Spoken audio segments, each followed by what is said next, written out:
investing heavy, got a lot of cash to spare.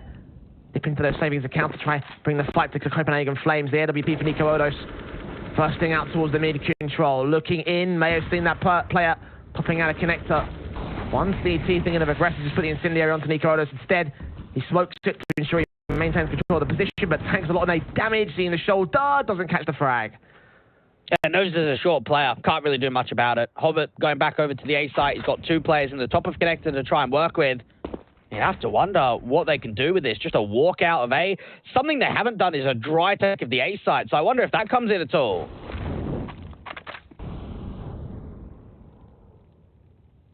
Finding a connector, looking for Hooksy.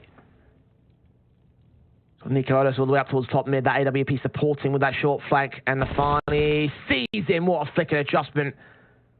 Again, so quick are the reactions here for Gambit. Nico Odos will try and respond with one of his own. Does find that frag. So connector remove. Play up towards short. Axel sees him throwing the flashbang. Strikes at the right moment to get the 4-on-3 advantage for the CT side. Orb shots missing. Hombit still at dark. Not accounted for by the CT side line. Ziffon walking in. Roy can catch that wallbang headshot. The AWP is Shiro now. Back over at Ticket Booth. Bomb needs to get planted. They're running out of time. Only 25 seconds left. And they're going to struggle to get this bomb down. Nowhere safe on the side. They can keep putting this util forward. Try and see if they get that bomb plant open for CT. They tap it once, try and draw the fight, and there it is for Royal to Axel. Another player coming into connector. And Ziffon now hits the shot. Shoro, the last one left in the 1v2, goes over to the 5-7. Both players trying to play together, and Roy finds a connection. A massive round for the 2 players. Roy fighting 3.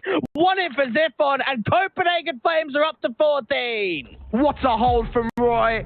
I set directly at connector and dealt with everyone that pulled their way in. Even made it a triple to the CT member. Shiro was left dead on his arse with all his teammates dropping out of the rounds. 14-11. Copenhagen Flames, their second tactical called here, with 2 to the difference between them and the win above Gambit.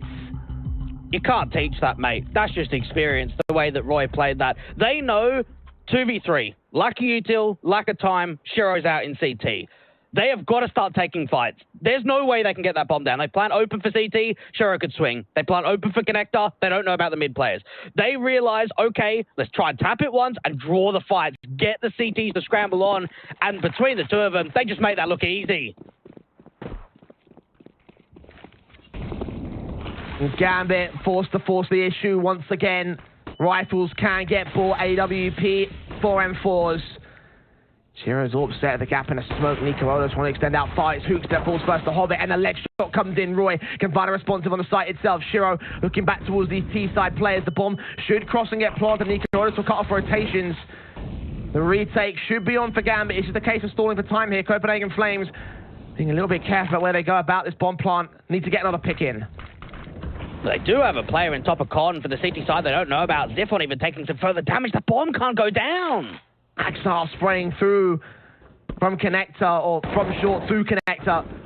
Team to fire away as Yabi finds the Farney. Looks for a bit more. Grabs that bomb. Can they rotate it? The AWP of Shiro. Looks about to clear. He sees that one man gets caught off for it. Yabi doing damage, but Shiro comes up with a kill. Only the 1 kill though. Roy with a triple of his own. Enters now. Bomb in his vision. Nico Odos coming in from the mid control. They don't know where he's at here. He's going to play quiet and careful. Look back in for contact, but not see the T side. But they know he's the B player, so they're thinking that he's still rotating in from CT spawn or out to short. They might not expect him here at Firebox. Up over the stairs. Nico Odos caught 1v1. He knows where Roy is. That nade's coming in real quick to his position. 26 HP. Incendiary and smoke to suppress it. Roy's going to try and make his way back in. That smoke went to connect. No, he doesn't play this perfectly. Man's going to charge out. And he gets his second frag for it. What a round from Inters.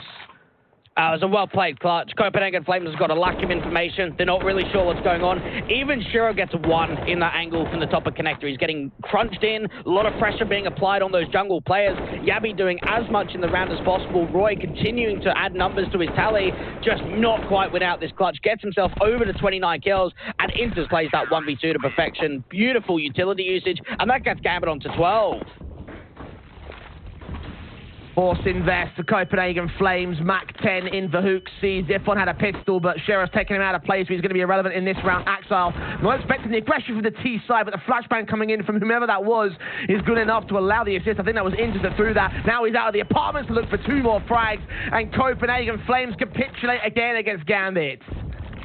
The problem they're facing here is a lot of their rounds are coming down to sort of 2vx situations, 1vx situations. It's the mid and early round that they're struggling in. Gambit are applying a lot of early man advantages onto them, and even for Nico Erdos, he's alone, back in that top mid position, deals with the first player. There's even another one in T-Spawn. They've got a minute to hunt him down as well. 43 HP. His next face will end up being his last. Try and look in.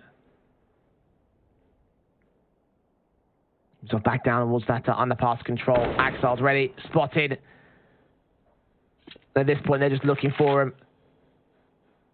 Making their move to the left-hand side. He's going to try to press the issue back towards the apartments, but there's so many CTs to deal with. Does find Inters at least. Next couple of kills coming a little bit more difficultly, and yeah, Axel gets his pick. 13 to the ball of Gambit.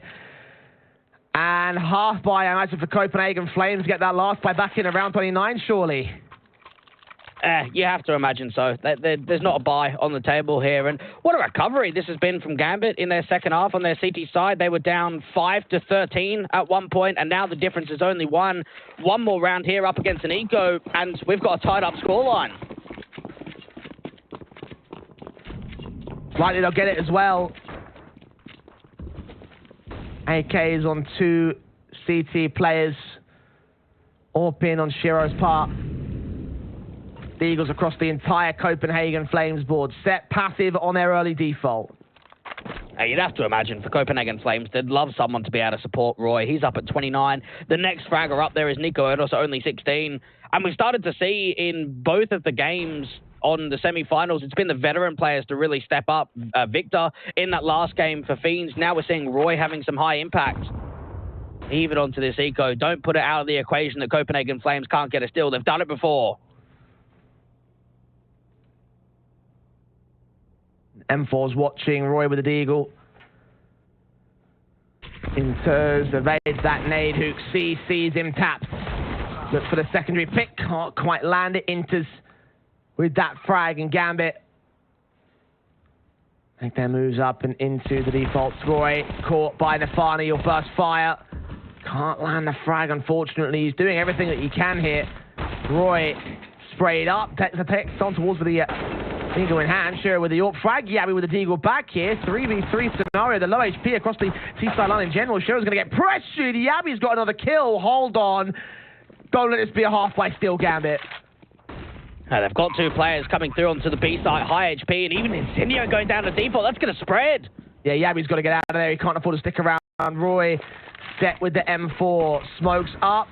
He's going to wait. Nico Erdos with the York frag. It's Inters 1v3. Gambit about to lose to the half 5. Roy Deagle does get caught off. Now they know where the last man is for certain. AK at his feet. Nico Erdos orbs to that default. They don't know where Yabby is. They can probably get a decent guess. Burst fire as the Orpa continues looking in. Ninja swaps out to the other M4. Time's running short though. Where's he going to go with this? Back up towards the stairs. Kit's still in play, but time's so low. Nico Erdos takes the swing. The spray is good enough. He does get the kill, but it won't get a clutch here. Yabby will hold off. All players will go up. But for Copenhagen Flames, that's an all-important half by to get to map and match points. Roy didn't give up on that peak. Did he notice how long he's trying to get this jewel in the window position? It finally comes out, and Yabby, my goodness, the youngster again has just delivered. He was even on low HP, 22 onto that fight to Shero, and Nico Erdos makes a play, starts moving forward with that orb, looking up to the stairs position, and that ruins the economy to come out for Gambit. This is the best chance yet Copenhagen Flames have of going up against a terrible looking buy. And what's that? The 4th Eco half-by round that Copenhagen Flames have won in this series. Ridiculous. Somewhere in that ballpark. Gambit, with how close these maps have been, you must imagine how they're feeling about those kind of rounds, thinking if only we had just played a bit more confidently, if only we were able to deal with those pistols like we should do, maybe we might be in a better position. Roy, 30 bombs. Copenhagen Flames have AKs. Up against the 1 M4, the 2 FAMASs, and the 2 pistols. Gambit it's going to take a miracle to get them back from here. They've only got 2 rounds to make up, but the buy is so awkward, and Ziffon's found the first kill. Oh, even Yabby, they're not expecting him on the other side of the apartment. GG. It's a 5-on-3 now for Copenhagen Flames. Axel, Shiro, and Hobbit is the last couple to work with, and already some of those rifles they had, Jay, they're gone. That's GG for me. M4 and FAMAS dropped. Copenhagen Flames have got to make a misstep, and Gambit have got to punish it and take a mile away from them. Shiro backing up on that B site alongside Axel. Hobbit set on the A defensive. Copenhagen Flames will walk into a slightly more heavier site presence. But even then, these guns should still win these fights. It seems as if it's almost a double pump fake, just trying to see if they could draw a mistake, force out Hobbit to make an aggressive move, knowing that he's the A player. And for Copenhagen Flames, it just comes down to getting the information, not running into that stack on B. 40 seconds. Smoke's coming in towards the mid. Control that bomb still in apps. T side. Walking their way up. Nikoros with the AWP. Hobbit with a CZ is going to catch the information. It's a split play. Axel and Shiro. What can you do? Hobbit tagged up. 5-7 close here. Got to get these kills. He can't do it. FAMAS doesn't hold on either. And the Kremlin has fallen.